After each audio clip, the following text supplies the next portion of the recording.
இல்லை லிமிடெட் பட்ஜெட்னு ஒரு வார்த்தையை பயன்படுத்துனீங்க. லிமிடெட் பட்ஜெட்னா எவ்வளோ பட்ஜெட் இந்த படத்தை எடுத்தீங்க நீங்கள்? நாங்கள் வந்து 25 lakhsல நாங்கள் இந்த படத்தை எடுத்தோம். 25 lakhsல? ஆமாம். 20 லட்சத்தில் இண்டிபெண்டன்ட் ஃபிலிம் எடுத்துருக்கிறீங்க. ஆமாம், கண்டிப்பாக. இப்போ பணத்தை ஃபிக்ஸ் பண்ணிட்டு படம் எடுத்தீங்களா, படத்தை ஃபிக்ஸ் பண்ணிட்டு பணம் கையில் வந்துச்சா? அப்படி இல்லை. நம்ம எடுக்கலாம் அப்படின்னு முடிவு பண்ணிட்டோம். ஓகே. அப்புறம் இப்போ இண்டஸ்ட்ரி இருக்கிற ஒரு சூழ்நிலை இருக்கு இல்லையா, அதில் வந்து நம்ம நமக்கு பெரிய ஒரு கால்லாம், ஒரு அகரக்கால்லாம் நம்மளால வைக்க முடியாது. வா, இவ்வளோ ரைட்டர்ஸ் இங்கே இருக்காங்க, அப்போ ஏன் வந்து இவ்வளோ கோடிகள் செலவு பண்ணுறவங்க வந்து இந்த ரைட்டர்ஸ்க்கு ஒரு சின்ன ஒரு அமௌண்ட் கொடுத்தாலுமே அவங்க ஒரு பிரில்லியண்டான ஒரு ப்ராடக்டை வெளியில் கொண்டு வந்துருவாங்களே ரைட்டிங். ஏன்னா அதுதான் வந்து இதோட சீடு, ரொம்ப கோரான ஒரு விஷயம். அது ஏன் பண்ணலை அப்படின்றது எங்களுக்குள்ளே நாங்கள் கேள்வி கேட்டுப்போம். ரொம்ப முக்கியம் அப்படின்னு பார்க்குறேன். ஏன்னா இங்கே வந்து ஃபார் ரைட் இருக்காங்க, ஃபார் லெஃப்ட் இருக்காங்க. ஸோ அவங்களோட சிந்தனைகளை மாற்றுறதுன்றது வந்து ரொம்ப கஷ்டம். பட் இதில் ஏகப்பட்ட ஆளுங்க வந்து சென்டராக இருக்காங்க.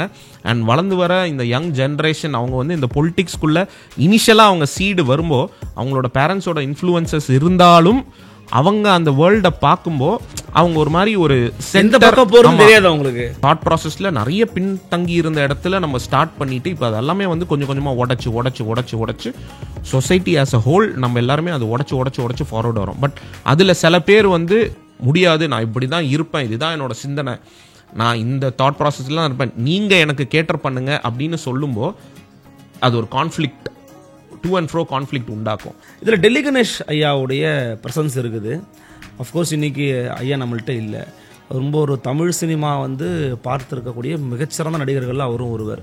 அவரோட பழகின அந்த வாய்ப்பு எப்படி இருந்துச்சு, எப்படி அமைஞ்சது, அவர் பழகின தருணங்கள்?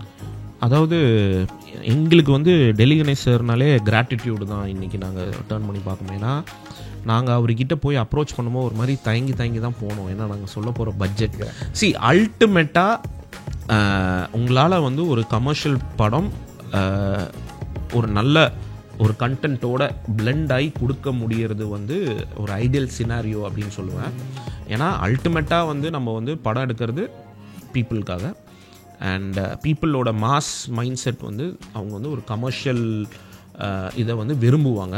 ஸோ அதுக்கு அப்படி இருக்கும்போது நம்மளோட கண்டென்ட் ஓகே நிறைய பேருக்கு ரீச் ஆனால் நல்லாயிருக்கும் அப்படின்னு நம்ம தோணுவோம். பட் ஆனால் கண்டென்ட்டை காம்ப்ரமைஸ் பண்ணக்கூடாது அப்படின்றது தான். அப்போது கண்டென்ட்டும் காம்ப்ரமைஸ் பண்ணாமல் கமர்ஷியலும் எடுக்க முடிஞ்சால் அது வந்து ஒரு brilliance in writing.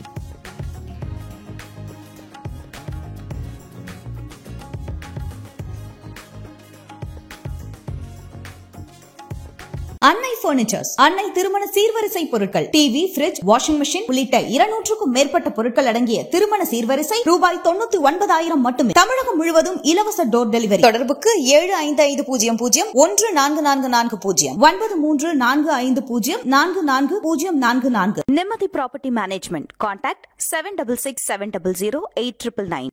Fourth estate Tamil நேயர்களுக்கு அருள்மொழிவர்மனின் அன்பார்ந்த வணக்கங்கள். இது உங்கள் ஃபோர்த் எஸ்டேட் தமிழ் வழங்கும் பிஹைண்ட் த ஸ்கிரீன் நிகழ்ச்சி. இன்றைக்கு நம்ம நடந்திருக்கிறார் மாயக்கூத்து திரைப்படத்தோட இயக்குனர், மரியாதைக்குரிய தோழர் திரு ராகவ் அவர்கள். வணக்கம். வணக்கம். எப்படி இருக்கீங்க? நல்லா இருக்கேன். மிக்க மகிழ்ச்சி, மனமார்ந்த வாழ்த்துக்கள். தேங்க்யூ. மாயக்கூத்து திரைப்படம் பெருவற்றி அடைய எங்கள் ஊடகத்தை சார்பாக வாழ்த்துக்கள் தெரிவிச்சுக்கிறேன். அஃப்கோர்ஸ் மாயக்கூத்துக்குள்ளே போகிறதுக்கு முன்னாடி ராகவ் பற்றின விஷயங்கள் எங்களுக்கு தெரியும், கேள்விப்பட்டிருக்கோம். ஸோ ஹூ இஸ் ராகவ் அப்படின்னு இந்த காமன் ஆடியன்ஸுக்கு சொல்லணும்னா என்ன சொல்லுவீங்க? எப்படி இயக்குனர் பயணம் அப்படிங்கிறது துவங்குச்சு உங்களுக்கு? நான் பிறந்து வளர்ந்தது எல்லாமே சென்னை தான். ஆனால் எங்கள் அப்பா அம்மா பேசிக்லி அவங்க வந்து ஃப்ரம் கேரளா. அவங்களும் வந்து ஃபிலிம் இண்டஸ்ட்ரிக்குள்ளேருந்து வந்தாங்க. ஸோ அவங்களோட ப்ரொஃபஷனுக்காக அவங்க சென்னைக்கு வந்து ஏர்லி டேஸ்லேயே செட்டில் ஆகிட்டாங்க. 80ஸ்லேயே வந்து அவங்க செட்டில் ஆகிட்டாங்க. 80 70ஸ்லேயே அவங்க வந்து செட்டில் ஆகிட்டாங்க. ஸோ அதுக்கப்புறம் எனக்கும் இப்போ நான் அண்ட் என்னோடய டீம் அப்படின்னு சொல்லலாம், நாங்களாம் ஒரு செட் ஆஃப் ஃப்ரெண்ட்ஸு. எங்களுக்கு சின்ன வயசுலேருந்தே வந்து இந்த படம் ஆர்வம், சினிமா, கதைகள் பேசுகிறது, கதைகள் எழுதி வைக்கிறது, இதெல்லாம் ரொம்ப ஆர்வமாக இருக்கும். அப்போ நாங்கள் ஒன்றா உட்காந்து நிறைய டிஸ்கஷன்லாம் பண்ணுவோம். பட் எங்களோட ஃபினான்ஷியல் கமிட்மெண்ட்ஸ்னால நாங்கள் ஏர்லியராக ஃபிலிம் கரியர் வந்து பர்சியூ பண்ண முடியல. அதனால் ஆளாளுக்கு ஒரு கார்ப்பரேட்டில் போய் ஒர்க் பண்ணி அந்த ஃபினான்ஷியல் கமிட்மெண்ட்ஸ் எல்லாம் சைடில் நாங்கள் அதை கொஞ்சம் ரிசால்வ் பண்ணி அதுக்கப்புறம் அந்த டைமே வந்து நாங்கள் நிறைய ஷார்ட் ஃபிலிம்ஸ் எடுத்துகிட்டு இருப்போம். நிறைய ஷார்ட் ஃபிலிம்ஸ் எடுத்து யூடியூப்பில் போடுறது, இல்லை ஏதாவது ஃபெஸ்டிவல்ஸ்க்கு அனுப்புறது, இதெல்லாம் பண்ணதுக்கப்புறம் ஓகே ஒரு கட்டத்தில் ஓகே இப்போது ஒரு படம் எடுப்போம், ஒரு இண்டிபெண்டன்ட் ஃபிலிம் எடுப்போம், அதை எடுத்து இந்த ஹோல் ப்ராசஸை நம்ம கற்றுப்போம்.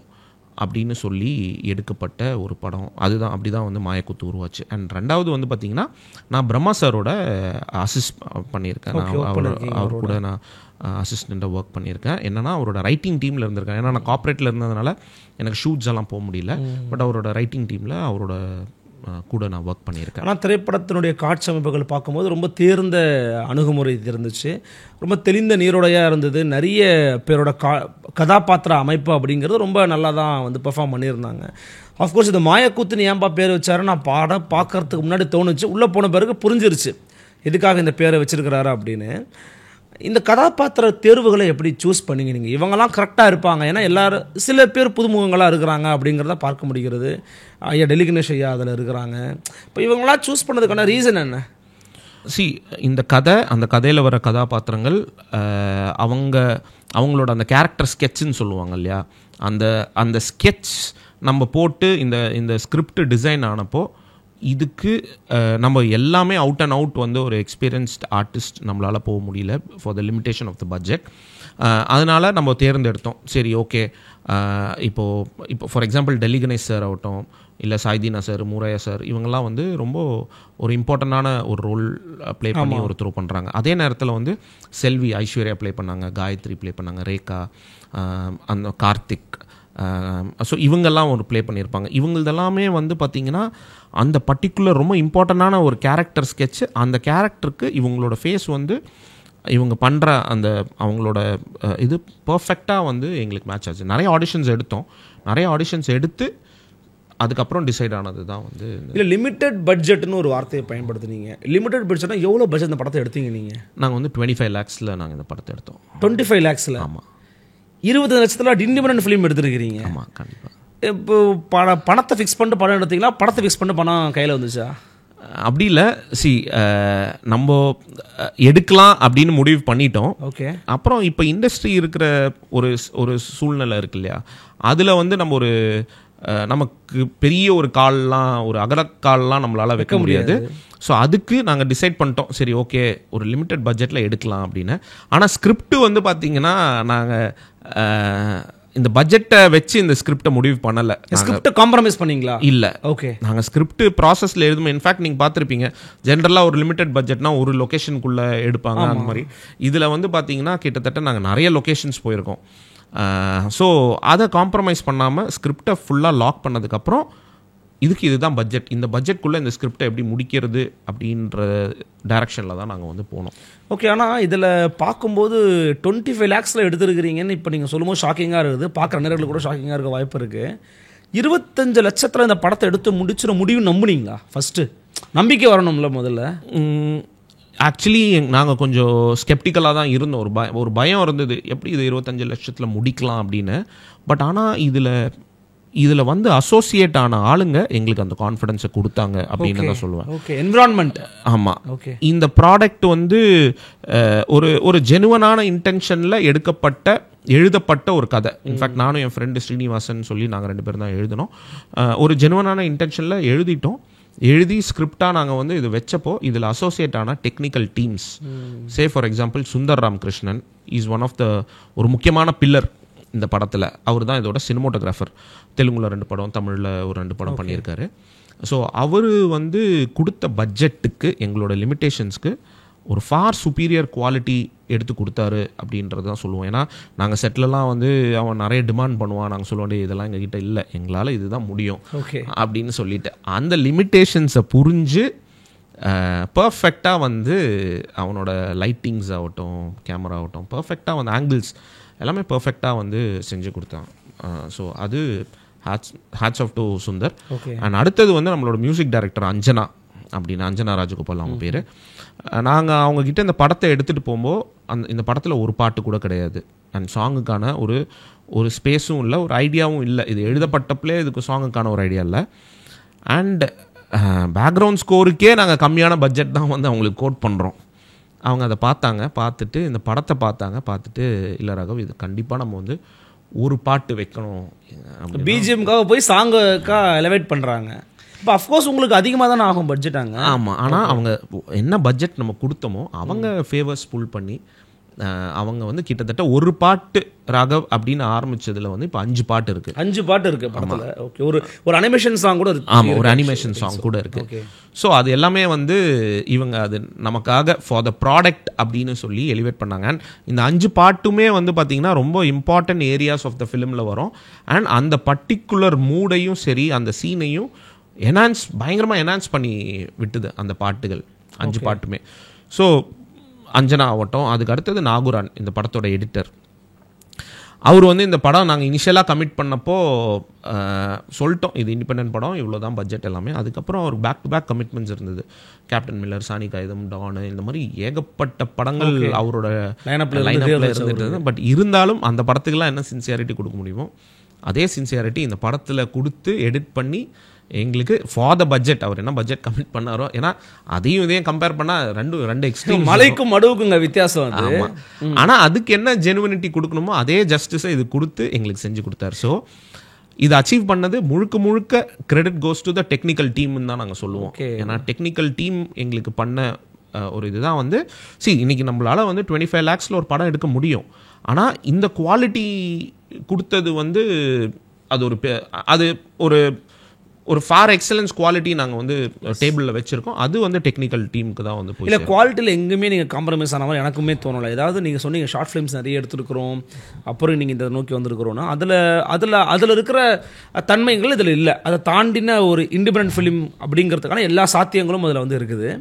ஆனால் 25 lakhs நீங்கள் படம் எடுத்து போட்டியிடக்கூடிய சூழல் இந்த தமிழ் திரையுலகம் சூழல் இருக்கிற இது ரொம்ப பெரிய கடல் மாதிரியான ஒரு இடம். அப்போ இந்த இடத்துக்குள்ளே விற்பனை செய்யணும்னா அது உங்களுக்கு சரியான விஷயமாகும் நினச்சிங்களா? ஏன்னா கண்டென்ட்டில் தான் நீங்கள் முழுமையாக பிலீவ் பண்ணுறீங்க, நாட் இன் மணி. அப்போ கண்டென்ட்டை மட்டுமே நம்பி இருக்கிறவங்களுக்கு இங்கே வெற்றி கிடைக்குமான்னு எனக்கு நிறைய பேர் வெளியில் இருக்கிறாங்க. இப்போ அவங்களுக்குலாம் நீங்கள் என்ன சொல்ல விரும்புகிறீங்க, எப்படி பார்க்குறீங்க? ஸோ அவங்களுக்கு நம்ம சொல்கிறது ஒரே ஒரு விஷயம் தான், இங்கே கண்டென்ட்டு தான் வந்து கிங் ஓகே அப்படின்றது தான் நாங்கள் பிலீவ் பண்ணுறோம். நாங்கள் வந்து அதுக்கு ஒரு பயங்கரமான கண்டென்ட் எடுத்துட்டோம்னு நாங்கள் சொல்ல வரல. அதில் இந்த ப்ராடக்ட்லேயே நாங்கள் வந்து இன்னும் பெட்டராக நாங்கள் பண்ணியிருக்கணுன்ற நம்பர் கொஞ்சம் கூட எனக்கு இன்னும் கொஞ்சம் நீட்டிச்சிருக்கலாமோன்ற எனக்கும் இருந்துச்சு. நான் ஓப்பனாக சொல்கிறேன், இன்னும் கொஞ்சம் தூரம் போயிருக்கணும். ஓகே அப்படின்ற மாதிரி ஒரு ஃபீல் இருந்துச்சு. ஆமாம், இந்த ஃபீட்பேக் நாங்கள் ரிசீவ் பண்ணோம். இன்ஃபேக்ட் நாங்கள் டிஸ்கஸ் பண்ணும்போதே வந்து இதோட ரைட்டிங்கே வந்து கொஞ்சம் கூட நம்ம இன்னும் பெட்டராக பண்ணியிருக்கலாம். இட்ஸ் லேர்னிங் ப்ராசஸ் தானே. ஸோ அந்த மாதிரி தான் பார்க்குறோம். ஆனால் இப்போ நாங்கள் என்ன சொல்லுவோம்னா கண்டென்ட் தான் இங்கே கிங். இங்கே வந்து வேறு யாருமே வந்து கிங் இல்லை. ஸோ அதை நோக்கி தான் வந்து எல்லாமே ட்ரைவ் ஆகணும். ஏன்னா நாங்கள் ஆஸ் அ ஃப்ரெண்ட்ஸாக நாங்கள்லாம் டிஸ்கஸ் பண்ணும்போது இந்த படம் எக்ஸ் அமௌண்ட், எக்ஸ் பட்ஜெட்டு, இது அவ்வளோ 100 கோடி 200 கோடி அப்படின்லாம் சொல்லும்போது நாங்கள் திருப்பி அதை யோசிக்கும்போது நாங்கள் என்ன டிஸ்கஸ் பண்ணோன்னா, சரி இவ்வளோ கோடி வந்து ஒரு படத்துக்கு ஆகுது, பட் ஏன் வந்து ஒரு ரைட்டிங்க்கு அட்லீஸ்ட் ஒரு 10 lakhs 20 lakhs அவங்க வந்து எக்ஸ்ட்ரா செலவு பண்ணலை, பண்ணியிருந்தா இதோட ரைட்டிங் இன்னும் பெட்டராக இருக்கும். ஏன்னா இங்கே வந்து பிரில்லியண்டான ரைட்டர்ஸ் இருக்காங்க. நம்ம தமிழ் முக்கியமான பாயிண்ட் இது. ஆக்சுவலி கரெக்ட், ரைட்டர்ஸ் நிறைய பேர் இதை சொல்லிட்டு இருக்காங்க. நம்ம தமிழ் சினிமாவில் ஏகப்பட்ட ரைட்டர்ஸு, நாங்கள் இந்த ஜேர்னிலே வந்து நிறைய ரைட்டர்ஸு அவங்க கொடுக்குற இன்புட்ஸ், நாங்கள் இந்த படத்தை காமிப்போம், இந்த படத்துக்கு நீங்கள் இப்படி பண்ணியிருக்கலாம் அப்படி வாவ் ஃபேக்டர் தான். வாவ் இவ்வளோ ரைட்டர்ஸ் இங்கே இருக்காங்க. அப்போது ஏன் வந்து இவ்வளோ கோடிகள் செலவு பண்ணுறவங்க வந்து இந்த ரைட்டர்ஸ்க்கு ஒரு சின்ன ஒரு அமௌண்ட்டு கொடுத்தாலுமே அவங்க ஒரு பிரில்லியண்டான ஒரு ப்ராடக்டை வெளியில் கொண்டு வந்துருவாங்களே ரைட்டிங். ஏன்னா அதுதான் வந்து இதோட சீடு, ரொம்ப கோரான ஒரு விஷயம். அது ஏன் பண்ணலை அப்படின்றது எங்களுக்குள்ளே நாங்கள் கேள்வி கேட்டுப்போம். ஓகே, ஆக்சுவலி திரைப்படம் வந்து எடுக்கிறது வந்து ரொம்ப பெரிய விஷயம். அது வந்து சாதாரணமான ஒரு விஷயம் இல்லை. ஒரு பிரசவ வலின்னு கூட நிறைய பேர் சொல்லுவாங்க. அந்த பிரசவ வலி ரிலீஸுங்கிறது தான் அது. ஸோ ரிலீஸை நோக்கி போகும்போது என்ன மாதிரி சவால்களை ஃபேஸ் பண்ணீங்க, ஸ்ட்ரகிள்ஸை ஃபேஸ் பண்ணீங்க, இதெல்லாம் உங்களுக்கு ரொம்ப இதை தாண்டி வந்திருக்கணும் அப்படின்ற மாதிரி தோணுச்சு? அதாவது கண்டிப்பாங்க. ஏன்னா நாங்கள் இனிஷியலாக படம் எடுக்கிறது தான் கஷ்டம் அப்படின்னு நினச்சோம். பட் படம் எடுத்து முடித்து அது ரிலீஸ்க்கு வந்து நிற்கும்போது அதெல்லாம் ஒன்றுமே இல்லை, இதுதான்டா மெயின் அப்படின்றது தான் வந்து. ஏன்னா ஓகே நாங்கள் ஒரு ப்ராடக்ட் எடுக்கிறோம், எங்களோட இது என்ன, மக்களுக்கு போய் ரீச் ஆகணும். அது எனி மீடியமாக இருக்கட்டும், மக்களுக்கு ரீச் ஆகணும். அப்போது இப்போ நம்ம இப்போ ஓடிடி இருக்கிற சூழ்நிலையில் நாங்கள் ஓடிடிக்கு போனால் அவங்க என்ன சொல்கிறாங்க, இல்லை நீங்கள் தியேட்ரிக்கல் முடிச்சுட்டு வாங்க, அதுக்கப்புறம் நாங்கள் எடுத்துக்கிறோம் அப்படின்னு. தியேட்ரிக்கல் போய் ஒரு டிஸ்ட்ரிபியூட்டர்ஸ் அப்ரோச் பண்ணால் இல்லை, இதுக்கு வந்து ஒரு நோன் ஃபேஸ் இல்லை, ஒரு ஆர்டிஸ்ட் வேல்யூ இல்லை, அதனால நீங்கள் வந்து இது வந்து நோன் பேஸ் இல்லாமல் நிறைய படம் வருதுங்க. அதுதான் ஓகே.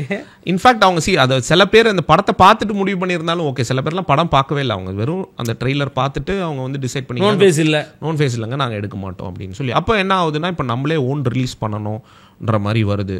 ஸோ ஓன் ரிலீஸ்ன்னு சொல்லி நம்ம வந்து நிற்கும்போது அப்போ அதுக்கு மார்க்கெட்டிங்க்கு ஒரு எக்ஸ் அமௌண்ட் நமக்கு தேவைப்படுது. ஆனால் இன்றைக்கி மார்க்கெட்டிங் வந்து பார்த்திங்கன்னா நம்ம இன்றைக்கி இருக்கிற ஒரு டிஜிட்டல் பிளாட்ஃபார்மில் கண்டென்ட் ஓட ஸ்ட்ராமில் நம்ம என்ன தான் செலவு பண்ணாலும் சரி அது வந்து ஒரு கடலில் ஒரு கல் போடுற மாதிரி தான் இருக்குது. ஸோ நமக்கு அப்படி ஒரு சிச்சுவேஷன். பட் இருந்தாலும் நாங்கள் எங்கள் டீம் ஒரு ஃபார் ஜஸ்டிஸான ஒரு ப்ரமோஷன் ஒன்று வச்சுருக்கோம், பார்ப்போம். அது என்ன ரொம்ப திரைப்படம் நல்லா வந்துருக்கு ஆக்சுவலி. அது கண்டிப்பாக வெற்றி அடையணும்னு நானும் நம்புகிறேன். அஃப்கோர்ஸ் நம்ம திரைப்படத்துக்குள்ளே போகலாம்னு நினைக்கிறேன். அவுட்லைனாக நம்ம பார்க்கும்போது ஒரு செல்ஃப் கிரிட்டிசிசமோடு தான் திரைப்படம் வந்து சொல்ல விரும்புது அப்படிங்கிறது தான். ஒரு ரைட்டரோட இடத்துல இருந்து இதை வெளிப்படுத்தணுன்ற எண்ணம் உங்களுக்கு ஏன் வந்து வந்துச்சு? ஏன்னா ஒரு ரைட்டர் ஒரு கதை எழுதுகிறாரு, அந்த கதை மாந்தர்களுக்கு வந்து இன்ஜஸ்டிஸ் கிடைக்கிறத அவங்க நினைக்கிறாங்க, அதுக்குள்ளே தான் கதை இல்யூஷனுக்குள்ளே போகுது. இன்றைக்கி சமகால திரைப்பட உலகத்தில் பார்த்தோம் அப்படின்னா நிறைய கான்செப்ட் எடுக்கிறாங்க, வந்து கமர்ஷியல் ஆஸ்பெக்டில் எடுக்கிறாங்க, மற்ற விஷயங்கள்லாம் போகுது. பட் இந்த ஆஸ்பெக்ட்லேயே எடுக்கலாம் அப்படின்னு நீங்கள் சூஸ் பண்ணதுக்கான ரீசன் என்ன? ஓகே, ஏன் ரைட்டர் அப்படின்னு வந்து பார்த்தா இன்றைக்கி வந்து நம்ம சொசைட்டியில் ஒரு மாஸ் பிஹேவியர் ஆகட்டும், இந்த மாஸ் மென்டாலிட்டின்னு சொல்லுவாங்க, அவங்களோட பிஹேவியரல் பேட்டர்ன், அவங்களோட தாட் ப்ராசஸ், இதெல்லாமே வந்து பார்த்திங்கன்னா இதெல்லாம் வந்து இட் இஸ் ஆல் ரிட்டர்ன். அவங்க பார்த்ததும் அவங்க படித்ததும் இதெல்லாம் தான் வந்து தீர்மானிக்குது. அப்படி தான் வந்து அவங்க பிஹேவ் பண்ணுறாங்க. இன்றைக்கி நம்மளோட ரிலீஜியஸ் டெக்ஸ்ட் புக்ஸ் ஆகட்டும், இல்லை எனி புக்ஸோ இல்லை ஃபிலிம்ஸ் ஆகட்டும், இல்லை நிறைய டெலிவிஷன் இதெல்லாம் ஆகட்டும், இதுதான் வந்து நம்மளோட பிஹேவியரல் பேட்டர்னை வந்து தீர்மானிக்குது அப்படின்றது தான் வந்து நம்ம நம்புகிறோம். ஸோ அப்போ எழுதுகிற ஒருத்தர் அவர் என்ன ஒரு இடத்துல இருக்கார், இன்றைக்கி நான் வந்து ஏதோ ஒரு விஷயத்த நான் எழுதிட்டு போயிடுறேன், அதோட இம்ப்ளிகேஷன் பல ஜென்ரேஷன்ஸ்க்கு இருக்கும் அப்படின்னா நான் இன்றைக்கி அப்போ எவ்வளோ ரெஸ்பான்சிபிளாக எழுதணும் அப்படின்னு சொல்லப்படுற கதை தான் வந்து மாயக்கூத்து. அதனால தான் ஒரு ரைட்டர், இன்ஃபேக்ட் இது வந்து ஒரு ரைட்டர் இது வந்து ஒரு எழுத்தாளரோட கதையாக இருந்தாலும் இதை பர்சானிஃபை பண்ணுறது வந்து வெறும் ஒரு எழுத்தாளரை மட்டும் கிடையாது. அதை தான் கேட்க வந்தேன். அது என்னன்னா அப்போது ஒரு துறையிலுமே இப்போ அதில் நிறைய அடிக்கடி ஒரு வசனம் வந்து அவர் சொல்லுவார், நான் ஆண்டவன்டா, நான் ஆண்டவன், நான் கடவுள், நான் சொல்கிறது தான். அப்போது அது வந்து என்ன வந்து உணர்த்த வருதுன்னா ஒரு ஆணவத்தை குறிக்கிற ஒரு அதிகார தொனியில் இருக்கிற ஒருத்தருடைய குரல் தான் அதுன்னு உணர்த்த வருது. அது not only in cine field, அது எழுத்தாளர்கள் இருக்க மட்டும் இல்லை, எல்லா துறைகளிலுமே அப்படி அதிகார ஆதிக்க மனோபாவத்தோடு இருக்கிறவங்க இருக்கிறாங்கல்ல, அவங்க எல்லாரையும் நோக்கி கேட்குற கேள்வியா? கண்டிப்பாக. ஏன்னா இது ஒரு ரைட்டரோட கதை மட்டும் இல்லை, அந்த ரைட்டரை மட்டும் நம்ம பர்சானிஃபை பண்ணல. இந்த கதையில் நம்ம சொல்ல வர ஒரு ஃபிலாசபி என்னன்னா, பவரில் இருக்கிற ஒருத்தர், அது என்ன ஃபீல்டில் வேணால் இருக்கட்டும், அந்த இடத்துல வந்து அவரால் ஒரு 4 பேருக்கு ஒரு நல்லது பண்ணக்கூடிய இடத்துல இருந்தும் அதை பண்ணாமல் தீமையை பண்ணிட்டு அவருக்குள்ள ஒரு கர்வம், நான் தாண்டா அப்படின்னு அந்த ஒரு கடவுள், அந்த சோகால் அந்த காட் ஃபேக்டர்னு சொல்லுவாங்கள்ல, அந்த கர்வம் இருக்கிற ஒருத்தரை பர்சானிஃபை பண்ணுறது தான் வந்து இந்த கேரக்டர். ஏன்னா நம்ம பல ஃபீல்ட்ஸ் பார்க்குறோம், பல இடத்துல வந்து பல பேர் வந்து சரி இந்த பொசிஷனில் இருக்காங்க, இந்த இடத்துல இவ்வளோ டாப்பில் இருக்காங்க, இவங்க ஏன் வந்து இவங்களால வந்து ஒரு நல்ல ஒரு வேர்ல்டை அவங்களோட சரௌண்டிங்கில் அவங்களால அமைக்க முடியல அப்படின்னு நம்ம லைட்டாக அது சிந்திச்சு பார்க்கும்போது அவங்களோட தாட் ப்ராசஸ் தான், அவங்களோட ஒரு பயாஸ்ட் மைண்ட்ஸ், எண்ணங்கள், ஒரு பிற்போக்கு சிந்தனைகள், இதெல்லாமே தான் வந்து அதை ட்ரைவ் பண்ணுது அப்படின்றது தான் நம்ம பார்க்குறோம். ஸோ அதை சொல்ல படுற கதை தான் வந்து மாயக்கூத்து. ஆக்சுவலி நீங்கள் நினைக்கிறீங்களா, நீங்கள் இப்போது இன்ஜஸ்டிஸாக ஒரு விஷயத்தை நம்ம பண்ணிடக்கூடாது, சோஷியலில் நடந்தாலுமே கூட நம்ம ஜஸ்டிஸாக அதை கொண்டு போகணும் அப்படிங்கிறது தான் கதை மாந்தர்கள் வழியாக நீங்கள் வந்து அந்த திரைப்படத்தில் சொல்கிறீங்க மக்களுக்கு. அந்த எழுத்தாளரும் அதை வந்து ஃபீல் பண்ணுற மாதிரியான காட்சமைப்பு இருக்குது. அந்த படத்துக்குள்ளே வர கதைகளுக்கு நீங்கள் ஜஸ்டிஸ் ஃபுல்ஃபில்லாக கொடுத்துட்டீங்களா? அங்கே வந்து இப்போது பார்க்குறவர்கள் என்ன தோணியிருக்கும்னு நான் சொல்கிறேன். மேபி இதை பார்த்தவங்க படம் பார்த்து முடிச்சிருக்கலாம், ஏதாவது பண்ணியிருக்கலாம். ஐஸ்வர்யா எதுக்கு சாவடிக்கணும், அவங்க இறக்காமல் கூட இருந்திருக்கலாமே, அப்படி கூட அதை கொண்டு போயிருக்கலாமேன்ற மாதிரி சில எண்ணங்கள்லாம் சில பேருக்கு மேபி வரலாம். எனக்கு தோணுச்சு, ஐயோ டக்குன்னு அவங்க ஏன்னா டக்குன்னு செத்துட்டாங்க அப்படின்ற ஒரு ஃபீல் வருது.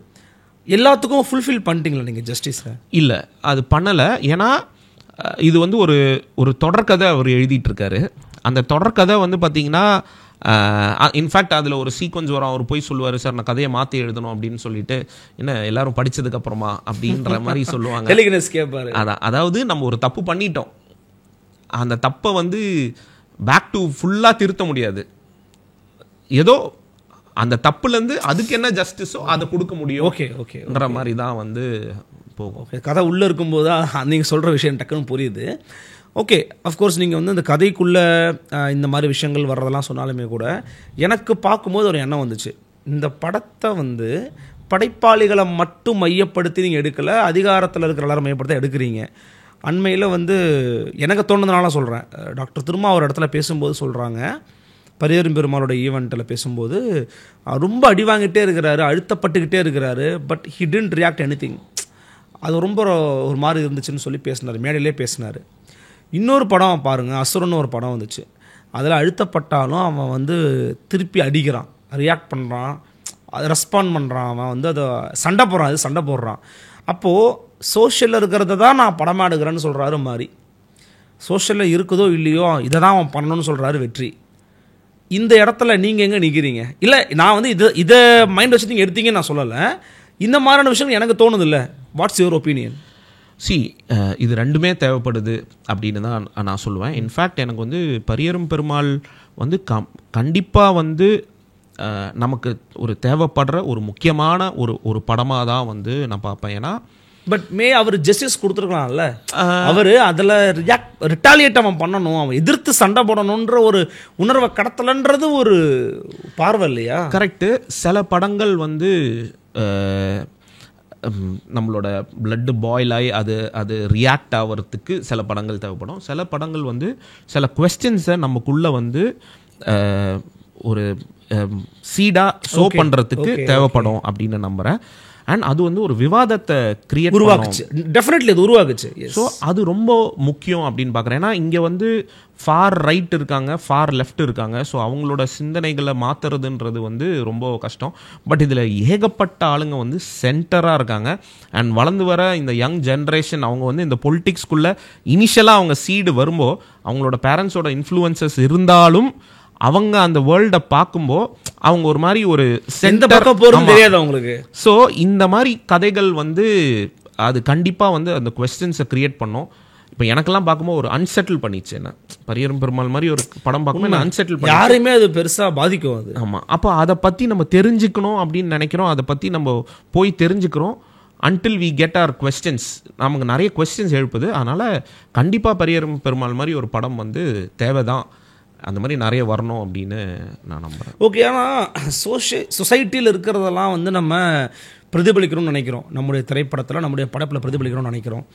எல்லாத்தையுமே நீங்கள் வந்து அதில் இப்போ ரைட்டர் வந்து நீங்களே சொல்கிறீங்க, ஒரு ரைட்டர் அவருக்கான விஷயத்தை எக்ஸ்பிளைன் பண்ணுறாரு அப்படின்னு.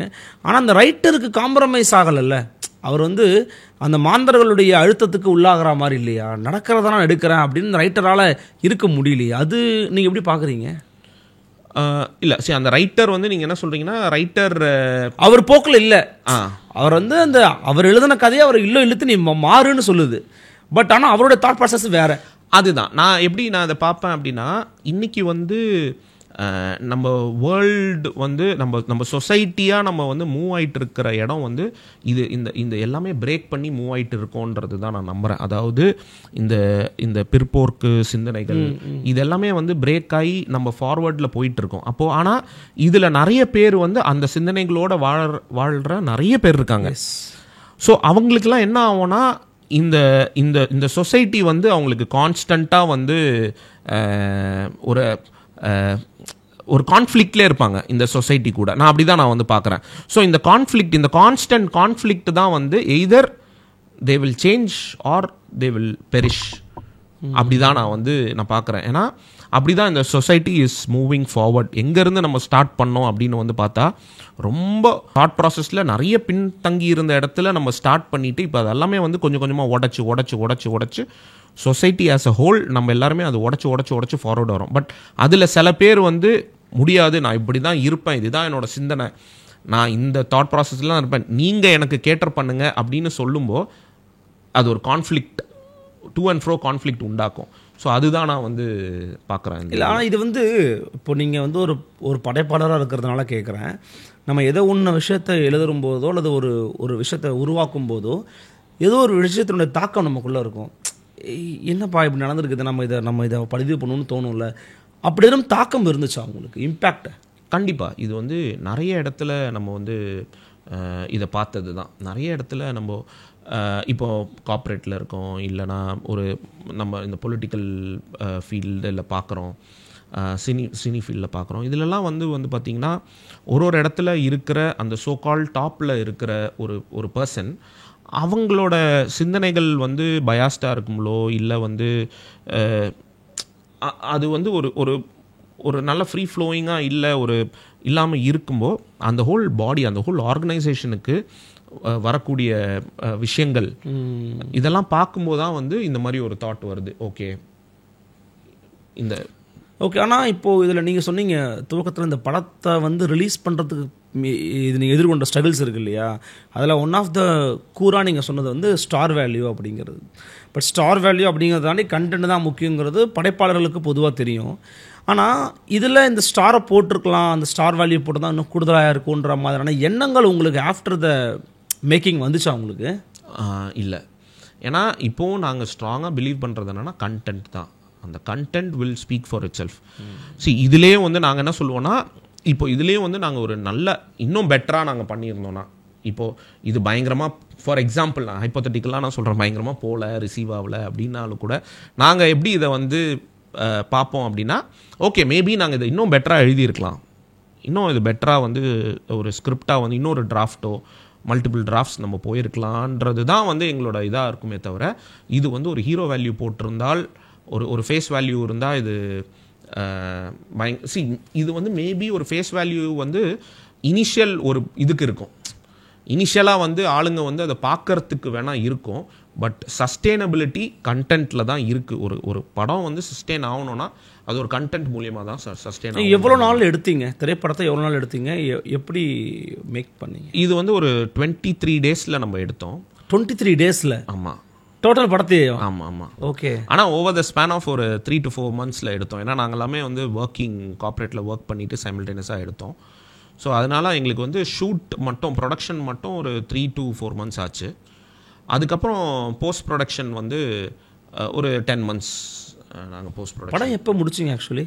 நாங்கள் வந்து early 23 ஸ்டார்ட் பண்ணிவிட்டு 24 எல்லாம் முடிச்சிட்டோம். 2 years ஆயிருக்கு இல்லையா அந்த படத்தை ரிலீஸ் பண்ணுறதுக்கு? நாங்கள் ஆக்சுவலி சரி ஓகே இதை நிறைய பேருக்கு போட்டு காமிப்போம், ஏதாவது ஒரு யாராவது இந்த படத்தை வாங்குவாங்களா இல்லை அவங்க ப்ரெசென்ட் பண்ணுவாங்களான்றது கொஞ்சம் ட்ரை பண்ணோம். சரி அது நடக்கலன்னப்போ நாங்களே ரிலீஸ் பண்ணிடலான் இருந்தோம். 25 lakhs ஒரு படத்தை எடுக்க முடியும் அப்படிங்கிறத பிச் பண்ணியிருக்கீங்க நீங்கள். பார்க்கக்கூடிய இளம் இயக்குனர்களாக இருக்கலாம், ஒரு படைப்பாளியாக மாறணும்னு நினைக்கலாம், திரைத்துறையின் மீது ஆர்வம் இருக்கிறவங்க இருக்கலாம், அவங்களுக்கு இது ஒரு கண்டிப்பாக நம்பிக்கையை ஊட்டும். ஆனால் அவங்களுக்கு நீங்கள் சொல்லக்கூடிய ஐடியா என்ன, பாதன்? இப்போ கையில் ஒரு கதை இருக்குது, பண்ணணும், பட் ஆனால் இது முடியாதோ அப்படின்னு நினச்சிக்கிட்டு இருப்பாங்களா, அவங்களுக்கு நீங்கள் சொல்லக்கூடிய ஐடியா என்ன?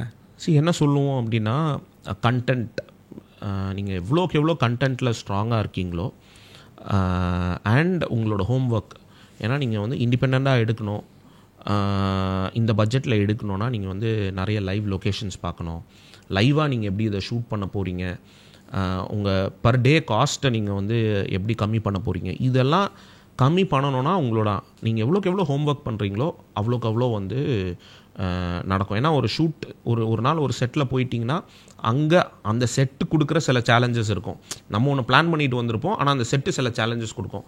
அந்த சேலஞ்சஸை நம்ம மினிமலைஸ் பண்ணுறதே வந்து நம்மளோட ஹோம் ஒர்க்ஸில் தான் அப்படின்றது தான் சொல்லுவோம். ஸோ அவங்களுக்கு என்ன சொல்லுவோன்னா, கண்டென்ட்டை நல்லா ஸ்ட்ராங்காக எடுத்துக்கோங்க, ஹோம் ஒர்க் நல்லா நீங்கள் பண்ணிட்டீங்கன்னா ஐ திங்க் இதை அச்சீவ் பண்ணிடலாம் அப்படின்னு. நிறைய கொஞ்சம் புதுமுகங்களுமா இருந்தாங்க. இப்போது வசீகரன் அப்படிங்கிற கேரக்டரில் இருக்கிறவர் கூட ரொம்ப யதார்த்தமாக நடிச்சிருந்தார், ஆனால் அவர் புதுமுகம் தான் நினைக்கிறேன். I think so.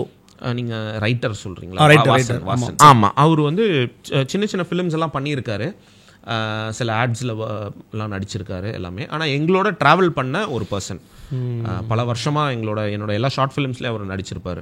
ஸோ அவர் தான் வந்து இதுக்கு ரைட்டராக வந்து. இல்லை, நீங்கள் படத்தை வந்து நீங்கள் சொன்ன மாதிரி பட்ஜெட் ஃப்ரெண்ட்லிலாம் நான் பண்ணியிருக்கிறதுக்கு காரணம் வந்து இந்த அசோசியேட்டான பர்சனாலிட்டிஸ் தான் அப்படின்னு சொல்கிறீங்க.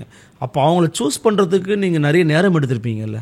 ஆமாம், இவங்க ரொம்ப கவனமாக இருந்திருக்கணும் அப்படின்னா அது எப்படி இருந்துச்சு? இப்போ ஐஸ்வர்யா சூஸ் பண்ணதாக இருக்கட்டும், மற்றவங்க சூஸ் பண்ணதாக இருக்கட்டும், அது எப்படின்னு நினைக்கிறேன். நாங்கள் நிறைய ஆடிஷன்ஸ் பண்ணோம். நாங்கள் நிறைய மெயினாக இந்த செல்வி கேரக்டர் ஆகட்டும், இல்லை நம்ம காயத்ரி பண்ணாங்க, ரேகா பண்ணாங்க. ஸோ இவங்க எல்லாமே வந்து நிறைய ஆடிஷன்ஸ் பண்ணி நம்ம வந்து ஃபைனலாக வந்து ஃபிக்ஸ் பண்ணுறோம். ஏன்னா நீங்கள் இண்டிபெண்ட்டாக போகிறீங்க அப்படின்னா ஃபஸ்ட்டு திங் உங்களுக்கு வந்து இந்த டேட்டில் நான் ஷூட் ஸ்டார்ட் பண்ணணுன்னு ப்ரெஷர் இருக்கக்கூடாது. அதுதான் நான் வந்து நம்மளோட அட்வான்டேஜாக பார்க்குறேன். அப்போது எனக்கு இந்த டேட்டில் ஷூட் ஸ்டார்ட் பண்ணணுன்னு ப்ரெஷர் இல்லைன்னா நான் எல்லாமே பண்ணி முடித்ததுக்கப்புறம் எல்லா இதுலேயும் எல்லா டிபார்ட்மெண்ட்லேயும் ஃபிலிமில் இருக்கிற எல்லா டிபார்ட்மெண்ட்லேயும் எனக்கு ஒரு கான்ஃபிடென்ஸ் வந்ததுக்கு அப்புறம் தான் நான் வந்து ஒரு ஷூட்டுக்கே நான் போனோம். ஏன்னா நீங்கள் இப்போ ஒரு ப்ரொடக்ஷன் கம்பெனியில் போனீங்கன்னா அங்கே ஒரு டேட் இருக்கும், அந்த ஒரு கமிட்மெண்ட் இருக்கும். ஸோ அது ஒரு டிஃப்ரெண்ட் இது. பட் இண்டிபெண்டன்ட் நேச்சரில் இது ஒரு அட்வான்டேஜ். ஸோ அப்போது நல்ல கேரக்டர் ஸ்கெட்சு நம்ம டிசைன் பண்ணுறோம். அப்போ அந்த கேரக்டர் ஸ்கெட்சுக்கு செல்விக்கு யார் ஃபேஸாக இருக்க போகிறாங்க அப்படின்னா கரெக்டாக ஐஸ்வர்யா வராங்க. ஃபைனலாக ஐஸ்வர்யா ஓகே பண்ணுறோம். ஸோ இந்த மாதிரி தான் வந்து ஒரு கேரக்டருமே வந்து டிசைன் ஆச்சு, ஒரு கேரக்டருமே அச்சீவ் பண்ணோம். ஓகே. ஆனால் நீங்கள் படத்தில் வந்து பாடல்களுக்கு முக்கியத்துவம் கொடுக்கல, நாங்கள் வந்து பாடலுக்கு வேணான்னு தான் நினச்சோம், இசையமைப்பாளர் தான் வந்து அதை கூடுதலாக இன்னும் மெருகேற்றினாங்க அப்படின்னு சொல்கிறீங்க. ஆனால் இந்த மாதிரியான படங்களுக்கு, ரொம்ப அழுத்தமான படங்களுக்கு வந்து பேக்ரவுண்ட் ஸ்கோர் ரொம்ப முக்கியம். பிஜிஎம்மும் நல்லா தான் வந்து பண்ணியிருந்தாங்க. ஸோ அதுக்கு நீங்கள் கொடுத்த முக்கியத்துவம் என்ன? பிஜிஎம்க்கா? எஸ், பிஜிஎம்க்கு வந்து அதுதான் நான் சொன்னேன் இல்லையா, நமக்கு வந்து ஐடியா இருந்ததே பிஜிஎம் மட்டும்தான். ஏன்னா சில இடம் வந்து ரொம்ப அழுத்தமான இடங்களாக இருக்கும், சில இடம் வந்து சில ஒரு உரையாடலாக இருக்கும். இந்த மாதிரி டிஃப்ரெண்ட் சீக்வன்ஸ் இருக்குது. ஸோ சில இடம் குவர்க்கியாக இருக்கும். ஸோ இதெல்லாமே வந்து உட்காந்து அவங்களோட டிஸ்கஸ் பண்ணி இப்படி பண்ணலாம் லெங்க்தி ஹார்ஸ் ஆஃப் டிஸ்கஷன்ஸ் போச்சு. அதில் அவங்க தான் வந்து சொன்னாங்க, இல்லை நம்ம இந்த இடம்லாம் நம்ம வந்து இன்னும் என்ஹான்ஸ் பண்ணி அதை கன்வே பண்ணோன்னா இது ஒரு சாங் வந்து கன்வே பண்ணோம், நமக்கு இந்த இடத்துல வந்து இந்த ஒரு சாங் வந்து கொஞ்சம் அழுத்தத்தை கொடுக்கும் அப்படின்னு சொல்லி பிளேஸ் பண்ண சாங்ஸ் தான் அந்த 5 சாங்குமே. நீங்கள் அந்த 5 சாங்கும் வர பிளேஸ்மெண்ட் வந்து பார்த்தீங்கன்னா எல்லாம் முக்கியமான அந்த டேர்னிங் பாயிண்ட்ஸ் அந்தந்த இடத்துல தான் வந்து அந்த பாடல்கள் இருக்கு. அதுவும் அந்த கதையோட சேர்ந்து நமக்கு வந்து ஒரு உணர்தலை கொடுக்குது இல்லையா? பாடல் அந்த மாதிரி தான் வடிவமைச்சிருக்காங்க. இதில் டெல்லி கணேஷ் ஐயாவுடைய பிரசன்ஸ் இருக்குது. அஃப்கோர்ஸ் இன்னைக்கு ஐயா நம்மள்கிட்ட இல்லை. ரொம்ப ஒரு தமிழ் சினிமா வந்து பார்த்துருக்கக்கூடிய மிகச்சிறந்த நடிகர்கள் அவரும் ஒருவர். அவரோட பழகின அந்த வாய்ப்பு எப்படி இருந்துச்சு, எப்படி அமைஞ்சது, அவர் பழகின தருணங்கள்?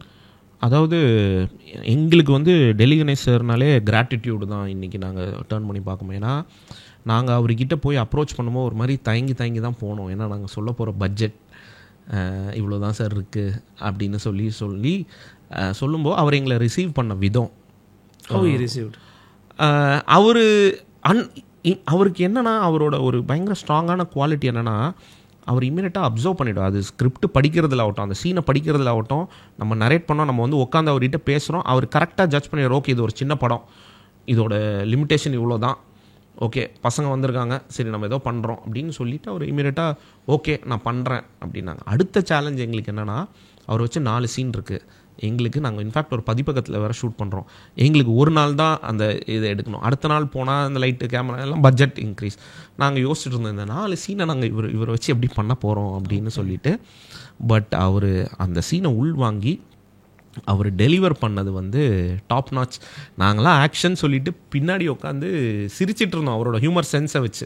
அவர் ஒரு 2-3 டைலாக் அங்கே சேர்த்து வச்சு கலாய்க்கிறது, அந்த எடிட்டர், அந்த பதிப்பகத்தில் இருக்கிற எடிட்டரை கலாய்க்கிறது, இதெல்லாம் வந்து அவர் பண்ணும்போது ஒரு ஆன் ஸ்பாட்டில் பண்ணாரா? சிலதெல்லாம் ஆன் ஸ்பாட் அவர் அடித்து த்ரோ பண்ணுறாரு.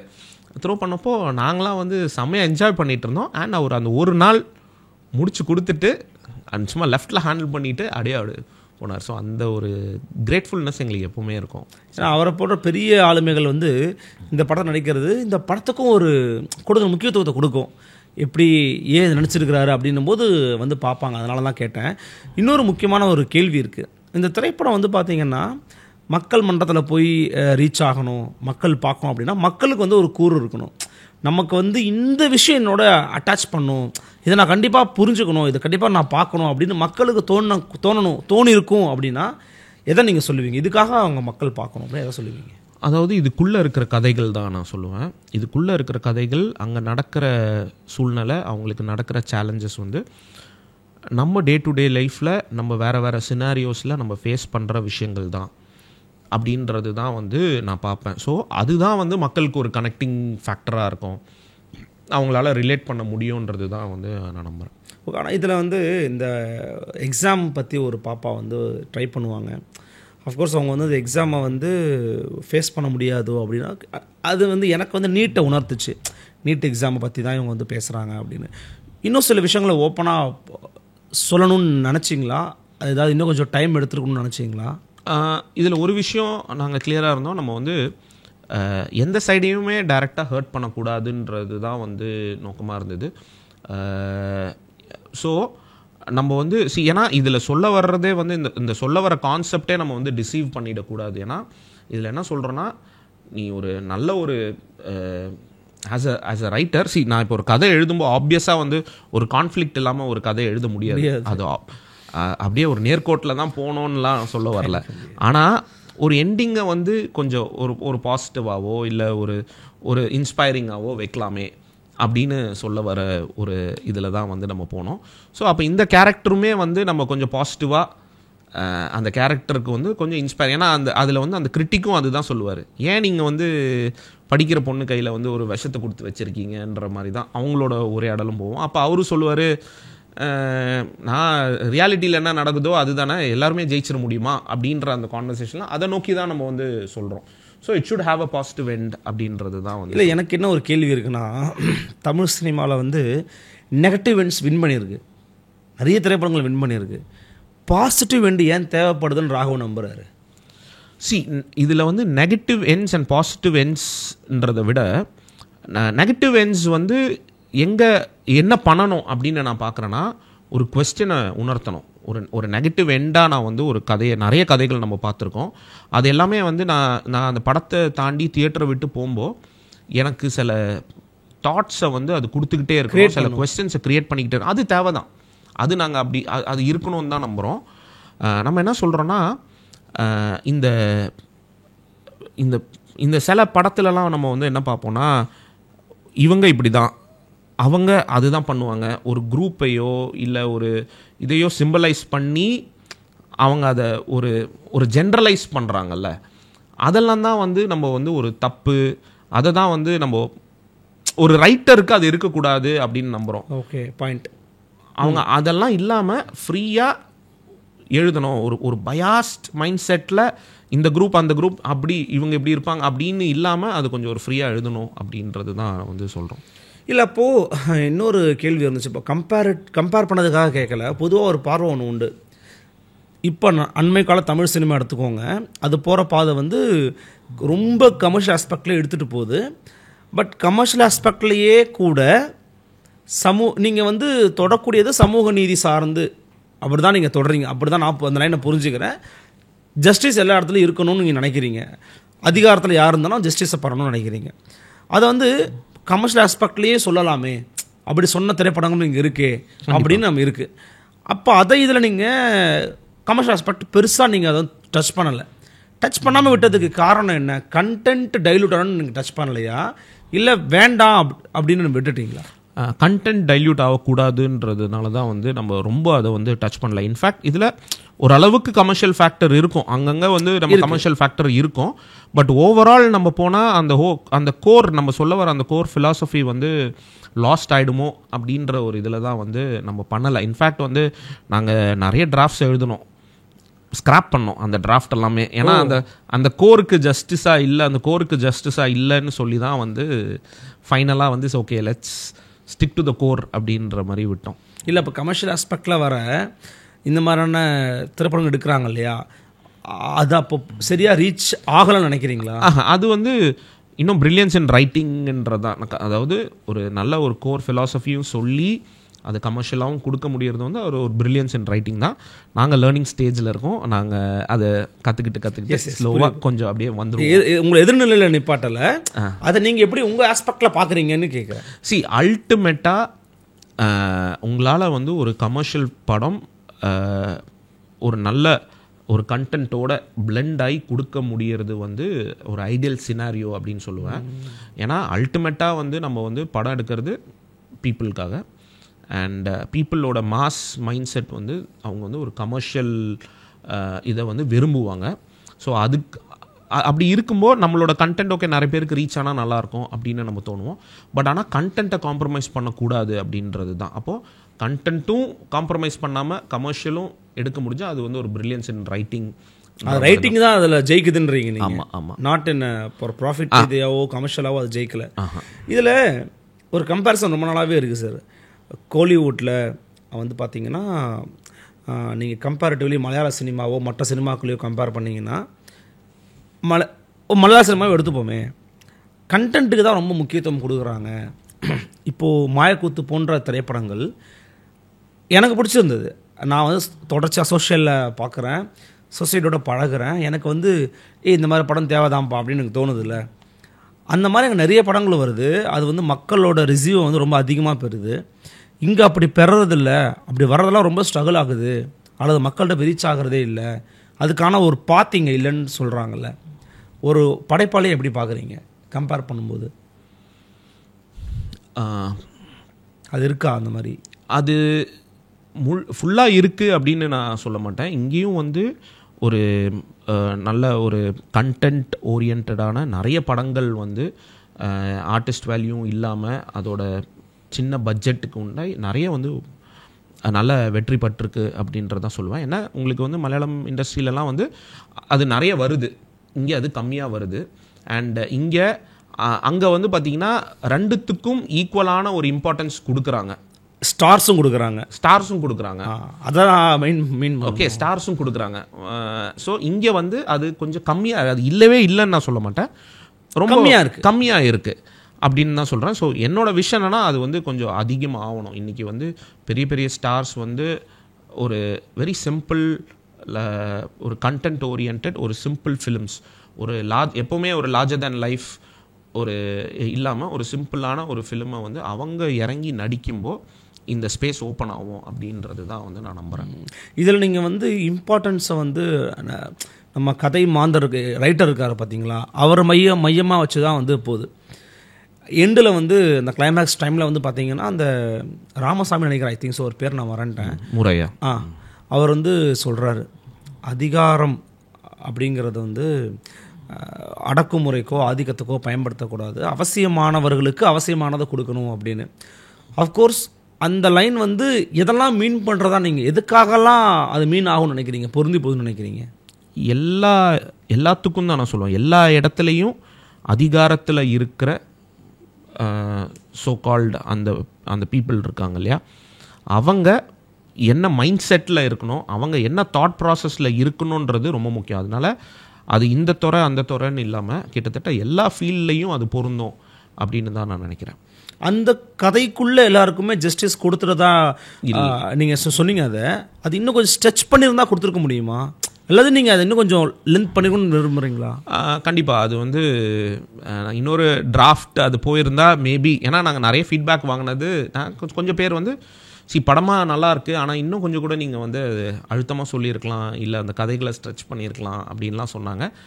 கரெக்ட், மேபி நம்ம இன்னொரு டிராஃப்ட் எழுதியிருந்தால் மேபி அது ஒரு ஸ்ட்ரெச் ஆகிருக்குன்றது தான் நம்புகிறேன். ஓகே, எதை வந்து உங்களை ஃபுல்ஃபில் பண்ணியிருக்கு படத்தில், வந்து எனக்கு இந்த விஷயம் ரொம்ப ஃபுல்ஃபில் பண்ணியிருக்கு, அதுதான் நான் ரொம்ப பெஸ்ட்டாக நினைக்கிறேன்னா எதை சொல்லுவீங்க? அதோட ஃபிலாசபி தான். நம்ம என்ன ஃபிலாசபி சொல்ல வந்தோமோ அதை வந்து டைல்யூட் ஆகாமல் சொல்லியிருக்கோம். அண்ட் ஒரு 1 hour 45 minutes ஒரு ஃபாஸ்ட் பேஸ்டாக அதை சொல்லியிருக்கோம். ரொம்ப ஐ மீன் இது வந்து என்னோட கமெண்ட்டில் பார்த்தவங்க சொன்னது, படம் வந்து ரொம்ப ஃபாஸ்ட்டாக போச்சு, எந்த இடமும் வந்து ரொம்ப ஸ்லோவாக லேகாக இல்லை அப்படின்றது.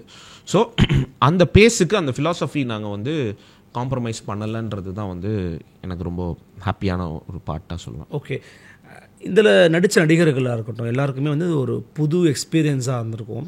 அவங்களோட ரெஸ்பான்ஸ்லாம் எப்படி இருந்துச்சு? அவங்கள நீங்கள் வந்து ஏன்னா நீங்கள் பிரம்மாஸ் ஆக்டர் அதில் ஒரு சின்ன தான் ஒர்க் பண்ணியிருப்பீங்க. டைரக்ஷன் பண்ணும்போது உங்களுக்கு எதெல்லாம் வந்து புதுசாக இருந்துச்சு, சவாலாக இருந்துச்சு? ஃபஸ்ட்டு இந்த ஆர்டிஸ்ட் இதில் வந்து 2 டைப் ஆஃப் ஆர்டிஸ்ட். ஒன்று எக்ஸ்பீரியன்ஸ்ட் ஆர்டிஸ்ட் இருந்தாங்க, ஒன்று புது ஆர்டிஸ்ட். ஸோ இவங்கெல்லாம் வந்து பார்த்திங்கன்னா இது நிறைய கதைகள்னால இவங்க அவங்களோட நீங்கள் சொல்லி புரிய வச்சுருப்பீங்க தானே? ஆமாம், புரிய வச்சோம், கதை படித்தாங்க, இதெல்லாம் படித்தாங்க. பட் இருந்தாலும் அவங்களுக்கு அந்த ஹோலிஸ்டிக் வியூ வந்து அந்த படம் பார்க்கும்போது தான் வந்து தெரிஞ்சுது. ஏன்னா நிறைய பேர் சொன்னாங்க, இன்ஃபேக்ட் ஐஸ்வர்யாலாம் சொன்னாங்க, நான் நடித்தப்போ கூட எனக்கு இது தெரியல, இப்போ படம் வந்து நான் ஹோலிஸ்டிக்காக. அதுவும் எப்படின்னா ஐஸ்வர்யா வந்து பல பேர்கிட்டேருந்து கேள்விப்படுறாங்க, ஏன்னா ஒன்று இந்த படம் நான் பார்த்தேன், இந்த படத்தில் பார்த்தேன், நீ நல்லா பண்ணியிருந்த இது பண்ணியிருந்த அப்படின்னு சொல்லிட்டு. உண்மையில நல்லா பண்ணியிருக்காங்க. ஆமாம், ஓகே. அதுக்கப்புறம் அவங்க வராங்க, ஐஸ்வர்யா ஆகட்டும், காயத்ரி, இவங்கெல்லாம் வந்து ஒரு தோ இம்பார்ட்டன்ட் ரோல் ஆனாலும் அந்த கதையில் ஒரு அவங்களோட ஸ்க்ரீன் ஸ்பேஸ்ன்றது நாட் மோர் தென் லைக் ஒரு 30% 40% இருக்காது, அவ்வளோதான் இருக்கும். அப்போ அந்த ஹோல் கதை எப்படி வந்திருக்குன்னு அவங்களுக்கு தெரியல. ஸோ எல்லாம் உட்காந்து பார்த்தப்ப தான் வந்து படமாக பார்க்கும்போது அவங்களுக்கே ஒரு வேற வியூ வந்து வேற டோட்டலாக வேற வியூ வந்தது அவங்களுக்கு. ஓகே, அது ரொம்ப எக்ஸைட்டிங்காக இருந்தது எங்களுக்கு. ஏன்னா நாங்கள் எடுத்தப்பலும் வந்து அந்த இவங்க கொடுக்குற அந்த வைப் இருக்குல்ல, அதுதான் எங்களுக்கு வந்து ரொம்ப இன்னொரு ஓகே நம்ம ஓரளவுக்கு டீசெண்டாக எடுத்திருக்கோம் அப்படின்னு தோணுது.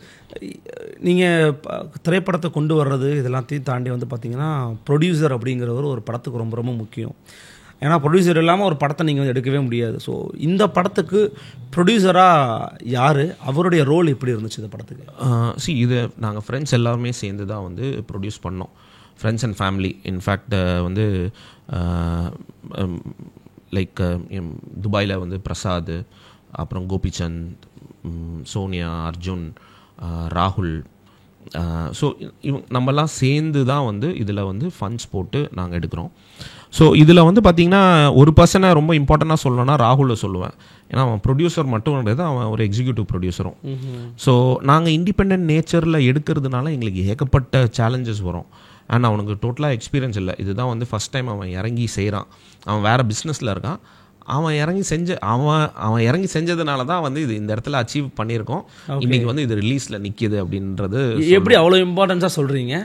ஏன்னா வந்து அவன் தான் வந்து எக்ஸிக்யூட்டிவ் ப்ரொடியூசரும் ஹேண்டில் பண்ணான். ஏன்னா இப்போ நாங்கள் ஃபார் எக்ஸாம்பிள் ஒரு ஃபாரஸ்ட்டுக்கு போகிறோம் ஷூட் பண்ணுறதுக்கு, அது ஃபாரஸ்ட்னே எங்களுக்கு தெரியாது. நாங்கள் சரி ஓகே ஒரு கார்டு செட்டப்பில் இருக்கே போய் ஷூட் பண்ணலாம் அப்படின்னு போகிற இடத்துல வந்து ஃபாரஸ்ட் ஆஃப் கார்ட்ஸ் வந்து ரிமாண்ட் பண்ணுறாங்க எங்களை. கேமரா எல்லாமே தூக்கிட்டு போய் வச்சாச்சு. அப்போ தான் தெரியுதோ இது ஃபாரஸ்டா, இந்த ஏரியாக்குள்ளே வரக்கூடாதா அப்படின்னு எங்களுக்கு தெரியுது. அப்புறம் அங்கே போகிறோம், அங்கே வந்து உட்காடுறோம், நாங்கள் சார் எங்களுக்கு தெரில, நாங்கள் வந்துட்டோம், ஆனால் எங்களால் எதுவும் பண்ண முடியாது அப்படி இப்படின்னு உட்காந்துட்டு அவங்க கூட நாங்கள் பேசுகிறோம். இவனுக்கும் நல்ல அந்த கம்யூனிகேஷன் ஸ்கில்லாம் இருக்குது, பக்காவாக பேசுவான், பண்ணுவான்.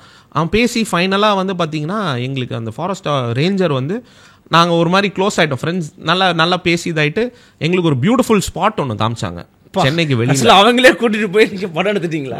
பண்ணுங்க, ஷூட் பண்ணுங்க, போங்க அப்படின்னு சொல்லி எங்களுக்கு ஃப்ரீயாக வந்து கொடுத்தாங்க. இன்ஃபேக்ட் அந்த ஆட்டோ சீக்வன்ஸில் ஒரு இடத்துல நடுவில் நிற்குமே, ஆமாம், அந்த ஃபுல் அந்த. ஸோ இந்த மாதிரி விஷயம் எங்களுக்கே ஷாக்கிங்காக இருந்தது. வாவ், இந்த மாதிரி ஒரு லொக்கேஷன், அதுவும் சென்னைக்கு பக்கத்துலையா அப்படின்னு சொல்லி. ஸோ இந்த மாதிரி அவன் வந்து போலீஸை ஹேண்டில் பண்ணுற விதமாகட்டும் எல்லாரையும் வந்து அவன் பர்ஃபெக்டாக பிளெண்ட் பண்ணி எங்களுக்கு ஷூட்டில் எந்த ஒரு டிஸ்டர்பன்ஸும் இல்லாமல் அவன் பண்ணிட்டான். அதே மாதிரி தான் இப்போ ரிலீஸ் டைம்லையும் அவன் பண்ணுற அந்த ஒரு மார்க்கெட்டிங் வேலை, சின்ன பட்ஜெட் தான் இருக்குது, ஆனால் இருந்தாலும் மார்க்கெட் பண்ணோம் அப்படின்னு சொல்லி இறங்கி செய்கிறது. ஸோ ஹேட்ஸ் ஆஃப் டு ராகுல் இந்த இடத்துல சொல்லணும். ஏன்னா ப்ரொடியூசர்ஸ், எல்லா ப்ரொடியூசர்ஸும் அவங்க ஃபண்ட்ஸை போடும், அவங்களோட தாட் ப்ராசஸில் எப்படி போட்டாங்கன்னா ஓகே இதில் ரிட்டர்ன்ஸ் வரலன்னா பரவாயில்ல, நீங்கள் நல்ல படம் எடுங்க, ப்ராசஸை கற்றுக்கலாம் வா அப்படின்னு சொல்லி தான் இறங்கணும். அதில் இவன் கொஞ்சம் இறங்கி வந்து அந்த எக்ஸிக்யூஷன்லேயும் இருந்தான். ஏன்னா ஒரு ப்ரொடியூசர் வந்து கண்டென்ட்டையும் கண்டிப்பாக கேட்பார்ல, பா இந்த கணக்கு இது போதுமாப்பா, இதில் கூடுதலாக அதான் பண்ணணுமாப்பா, இந்த செட்டு போதுமா, அதெல்லாம் கண்டிப்பாக டிஸ்கஸ் பண்ணியிருப்பீங்க. அதில் நீங்கள் 2 பேருமே ஒரு மியூச்சுவலாக இருந்தீங்களா? இங்கேயும் 2 பேரும் காம்ப்ரமைஸ் ஆகலையான்னு கேட்குறேன். ஆமாம், மியூச்சுவலாக. ஏன்னா அதோட ஸ்டார்ட்லேருந்து இருக்கிறாரு உங்கள் கூட, கதை என்னன்னு தெரியும். நாங்கள் வந்து என்ன பண்ணுவோன்னா கிட்டத்தட்ட கதைகள் சொல்லிக்கிட்டே இருப்போம். ஏய் இந்த கதையை கேளு, இது எப்படி இருக்குது சொல்லு, அது எப்படி இருக்கு, இது வந்து ஃபுல் டிஸ்கஷன். இப்போ சும்மா இருந்தாலுமே எங்களுக்கு வந்து நாங்கள் எதாவது கதை சொல்லிக்கிட்டே இருப்போம். ஸோ அப்படி அந்த ஸ்டேஜ்லேருந்து இருக்கிறதுனால he was like confident. Okay, கதையில் வந்து யாருக்கெல்லாம் நன்றி சொல்ல விரும்புகிறீங்க? அண்ட் இதனுடைய அடுத்த ஸ்டேஜ் என்ன, எப்போ ரிலீஸ், என்ன மாதிரி பண்ண போகிறீங்க? ஓகே. ஸோ இந்த கதையில் வந்து பார்த்தீங்கன்னா ஐ மீன் நன்றின்றது வந்து பார்த்தீங்கன்னா நாங்கள் இப்போ ரிலீஸ் டைமில் இருக்கும்போது எங்களுக்கு வந்து சப்போர்ட் பண்ண பர்சன்ஸ், ஏன்னா நாங்கள் ரிலீஸ் டைமில் தான் ஆக்சுவலி பயந்தோம், என்னடா பண்ண நீங்களே சொல்றீங்க அதான் ரொம்ப கஷ்டமான வேலை. ஆமாம், ரொம்ப கஷ்டமான வேலை அப்படின்னு. நிறைய பேர் வந்தாங்க. ஃபார் எக்ஸாம்பிள் ராஜ்வேல் அப்படின்னு ஒருத்தர் வந்தார். அவர் வந்து அபிபி படத்தில் கோ டைரக்டராக இருக்கார். அவர் வந்து இந்த படத்தை பார்த்துட்டு அவர் எடுத்த முயற்சி ஆகட்டும், டெய்லி என்னை கால் பண்ணுவார், பிரதர் இன்றைக்கி நம்ம எந்த டேரக்டர் போய் பார்க்குறோம், யாரை பார்க்குறோன்னு அவரே போட்டு வச்சுருவார், வாங்க இத்தனை பேரை நம்ம பார்க்குறோம் அப்படின்னு சொல்லிட்டு அவர் வந்து எங்களை கூப்பிட்டு போய் ஒரு beautiful side of the industry காட்டுறாரு. ஓகே, அவங்க நாங்கள் கிட்டத்தட்ட ஒரு 100 டேரக்டர்ஸை போய் பார்த்துருப்போம். டேரக்டர்ஸ் ஆகட்டும், ப்ரொடியூசர்ஸ், டெக்னீஷியன்ஸ் எல்லாருமே பார்த்துருப்போம். அவங்களுக்கு ட்ரெய்லர் போட்டு காமிச்சு அவங்க கொடுக்குற ஃபீட். ஸோ இது இன்றைக்கி இண்டஸ்ட்ரிக்குள்ளே நாங்கள் எப்படி சொல்லுவோம்னா, ஓரளவுக்கு எங்கள் படம் எல்லாருக்கும் தெரியும் அப்படின்னா ராஜ்வேல் சாரை தான் சொல்லணும். ஏன்னா அவர் தான் வந்து அவருக்கு ஒன்றுமே இதில் ஒரு பெனிஃபிட்டும் இல்லை, 0 பெனிஃபிட். பட் அவர் இன்றைக்குமே இப்போ நான் இது முடிச்சுட்டும் அவர் எனக்கு ஸ்கெடியூல் வச்சுருக்கோம், நாங்கள் அவரை போய் பார்க்கணும், இவங்களை போய் பார்க்கணும், இந்த படத்தை நம்ம ரீச் பண்ண வைக்கணும் அப்படின்னு சொல்லிட்டு. So starting from him. அப்புறம் நம்ம பியூர் சினிமாஸ் அருண் சார், அவர் வந்து அவங்களும் படத்தை பார்த்துட்டு அவங்க பர்சனலாக ஒரு ஷோ ஒன்று போட்டாங்க.